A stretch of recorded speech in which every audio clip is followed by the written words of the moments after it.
అమ్మేటో పోయినట్టుంది కానీ నేను బయటికి పోతానా అమ్మాయి చెప్పు. సరే సరే. బాబు నీకు ఒక ముచ్చట చెప్పాలి. ఏంటిదే? నిన్న నైట్ తమ్ముడు ఫోన్ చేసిండు. వాడు ఇంకా అదే కూలి పని పోతాండు. వానికి ప్రైవేట్గా ఏదైనా జాబ్ చూడు రాదు.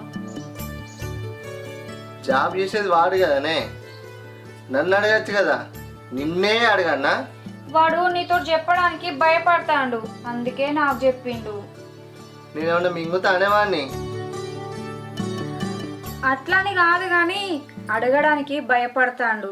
అబ్బా ప్లీజ్ వానికి ఒక జాబ్ చూసి పెట్టవా? సరే చూద్దాం, మా ఫ్రెండ్స్కి కూడా చెప్తా చూడమని. సరే పోతాను. జాగ్రత్త.